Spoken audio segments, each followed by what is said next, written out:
Good morning, guys. Welcome to Disney and Coffee. My name is Marina and I am so happy to have you guys here, and I am so excited to film this video. This is going to be is the Disney dining plan worth it for us? Now I say for us because every family is a little different, every couple is a little different. You don't always buy the same things, but I want to tell you what we thought about the Disney dining plan when we did it this last trip.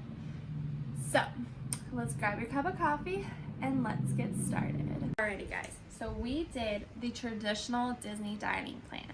I apologize if I keep looking over here. Obviously I'm looking at my computer. I just have all the information on these two items. So for the traditional dining plan, we paid $75 per person per day. That's what the pricing was when we bought the offer. However, I know it has gone up $3 additional since then. So keep that in mind for you, but for the sake of this video, I'm gonna go off of what I paid for the dining plan, which was $75. So you can add the $18 extra at the end if you would like to. But we did the traditional dining plan, which comes with 1 table service, 1 quick service, 2 snack credits per day, and a refillable mug for your trip. So what I will say, I thought as a overarching idea that the dining plan was a great use for Aaron and I. That being said, let's break it down on why it was good for us and why it might be good for you. So let's get started with the nitty gritty, which is going to be the big part of your dining plan, your meals. So for our meals, I'm gonna break it down day by day on what we spent that day and what our running total is, and I will keep the running total over here and I will keep our daily total over here, so you'll see these two numbers change. So in total on Wednesday we had a sandwich for lunch. It averages $11 per person is what we spent. So for that meal alone we spent $22. That included a drink, a sandwich, and chips. For Edison's, that was our big dinner that night. We averaged $71 per person. Let's start with me. I got the strawberry splash drink, which is $14. I got the fish and chips, and then I also got the lollipop tree for my dessert. Aaron got the specialty drink, which is $14. He got the prime wedge, which was like 50 something dollars. And then he also got the chocolate shake. In total that night, we spent $142 at dinner. Averages out to $71. So that means our trip total so far is $164. We also got, the next day, we just used our table service on Cape May Cafe. And this is because we only used 1 credit that day, because we had a full day on our travel day and a full day on our departure day, so we needed to kind of split credits up a little bit. So Cape May Cafe is a seafood buffet, and we both ordered non-alcoholic beverages. In total that day, we spent $132 for that meal. That puts our new grand total at $296. All right, Friday. We had a quick service breakfast at our Old Key West resort at the little gargling suitcase, I think is what it's called. And it was $13.28. We both got the breakfast platters. So in total, we spent $27 for breakfast. That puts, and then for Fantasmic, for that night, we had our Fantasmic dinner package at Mama Melrose, which is $57. And I will say, I think next time you should pay cash for that, because with the dining plans you don't get an appetizer, but if you pay cash you do get an appetizer, so just keep that in mind. It's a set price, you choose anything off the menu. So in that situation, it doesn't necessarily matter what we got, but we did get alcoholic beverages at that one as well. So that puts our daily total at $141 and our trip total at $437. We're only 3 days in, guys, and we're already at $437 just for food, not for snacks. On Saturday, we ate Tusker House for breakfast, which is a buffet once again, and we did get alcoholic beverages. We got mimosas. That is $46 per person average, and then $92 in total for that meal for the two of us. For dinner that night, we did the burgers and sundae at Restaurantosaurus. It's a set price. Once again, you choose a burger and then you get an alcoholic beverage if you're on the dining plan, or you get a soft drink if you're not on the dining plan. We did not do alcoholic beverages at this one. There just wasn't anything good on the menu. It was total of $22.99, $46 total. So our daily total is $138, and our trip total is now at $575 for the two of us. Sunday, we ate at Ronto Roasters. Please do not spend $20 on a quick service meal. If you have a dining plan, just use the dining plan, because Ronto Roasters was $20 a person. Our total for that meal was $39.99. We did each get a non-alcoholic specialty beverage, and we did get the Ronto wraps. Delicious, by the way. We ate for dinner that night at Rose and Crown. He got the shepherd's pie, and I, of course, got the fish and chips. We both did get non-alcoholic beverages, and we both did get desserts. Our total for that meal was $85. Daily total is $125. $700 is our new trip total. Guys, we're almost to this grand total.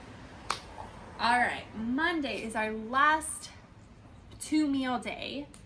We got Be Our Guest for breakfast, very expensive breakfast. In total, for both non-alcoholic beverages, and I think we both did get the guest on platter, it was $78 for breakfast. Earl's sandwich was our dinner that night.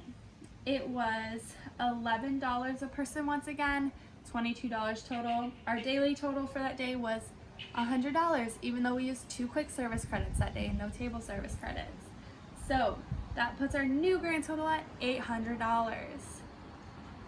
Olivia's was the last morning we ate breakfast at Olivia's. It's a restaurant inside OQ West. It's a cute little cafe style restaurant. It is a table service though. We only spent $51 at breakfast that day. So our daily total that day was $51, and our final trip total for just the meals was $851. So in total for the dining plan, we paid $900 for the dining plan. So right there, just with our table service and quick service meals, we're $50 shy of the mass amount that we wanted to hit. So let's move on to snack credits. We used a total of 16 out of our 24 snack credits in World Showcase. Now, we didn't eat 16 snack credits all in one day, but we did eat quite a bit in one day, and we kind of spread out the others. So in total, for 16 snack credits for World Showcase, we would have spent $96 just on eating around the world a few times. Our most expensive ones in World Showcase that we had were $8.25 at Hops and Barley. That was the lobster roll. And then we also spent $8.25 at Canada for the filet mignon and mushroom sauce, which was amazing. The next most expensive one is going to be at Italy, and that was for, I believe, the ribs that we got in Italy. So 16 out of the 24 snack credits gone. That leaves us 8 remaining. Our current vacation total is going to be $947. Now, we got 2 bags of cotton candy while we were in Florida. We got shrimp mac and cheese. We got 2 bottles of waters with snack credits. I know we aren't supposed to use them, but we did. 1 popcorn and 2 pastries for breakfast one day. So that's $10 for cotton candy, $6.49 for a snack credit for the shrimp mac and cheese. It's a meal, guys. Just letting you know, it's huge. And then $8 for our 2 pastries that averaged $4.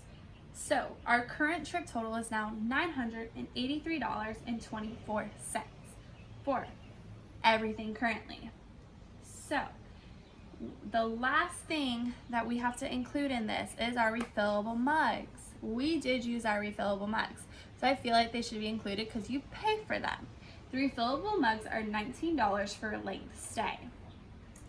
So if we're adding 2 refillable mugs, that puts our grand total for the whole trip at $1,021.24 for the entire trip, what our grand total was.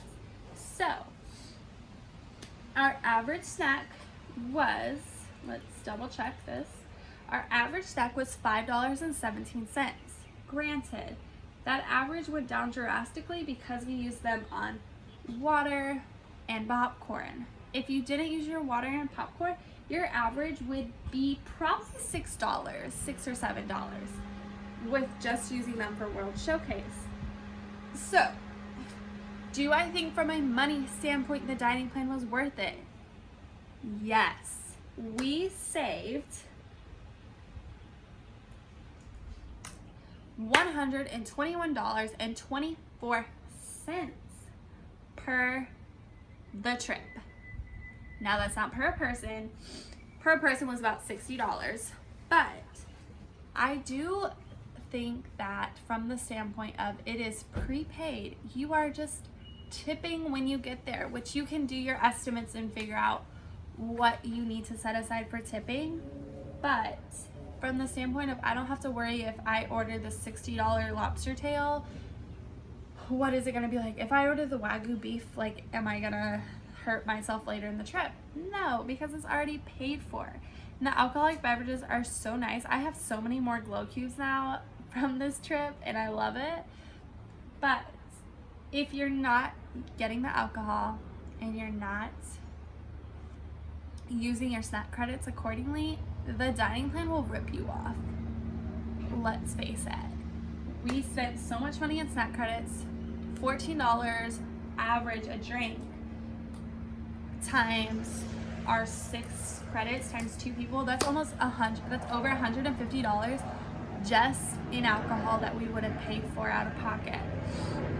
So let's break it down to kind of the nitty-gritty questions. What are my tips? Like I said, order your alcohol. Use your alcohol. If you're not gonna drink it, order it anyways and let your girlfriend or wife or husband drink it.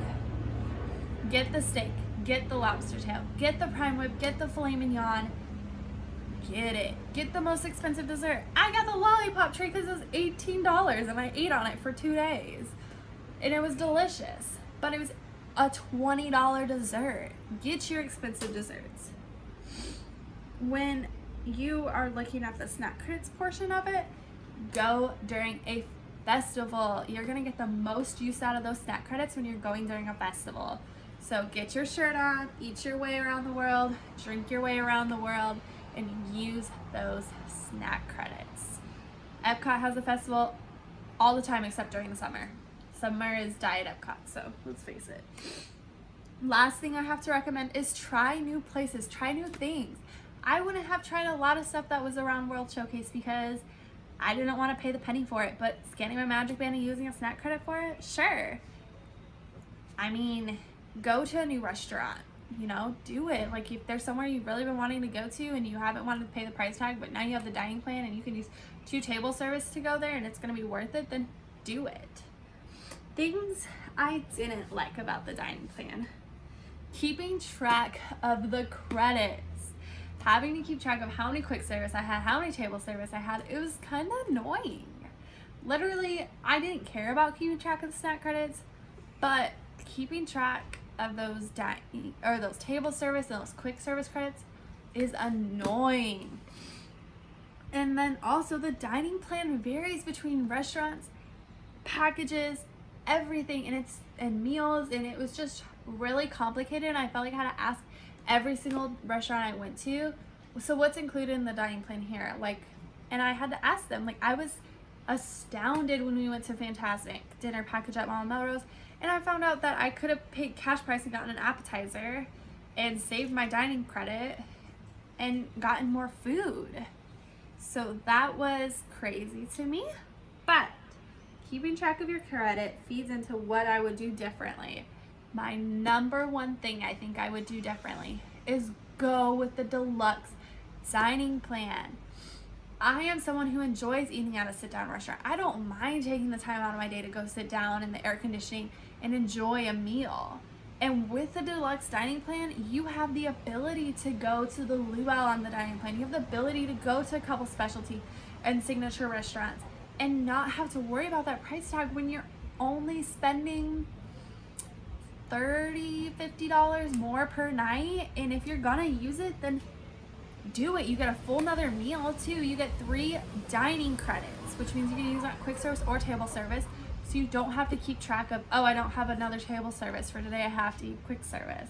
That is my biggest thing that I would do different, is to do that. So let's just do a quick recap really fast. I know that was a lot of information. Was the Disney dining plan worth it for me? Yes. Would I do it again? Yes, but I would do quick service. What are my biggest tips? No snack credit left behind. Use those alcohol credits, use those snack credits, and use them wisely. So, once again, those final numbers for the trip were $1,024.24, for a total of what I paid was $900. So, if you guys have any questions, please feel free to comment them down below. And don't forget to like and subscribe. And don't forget to turn on that post notification bell so whenever I post a video, you are notified. So, once again, thank you guys for joining me on Disney and Coffee. And I will see you next time.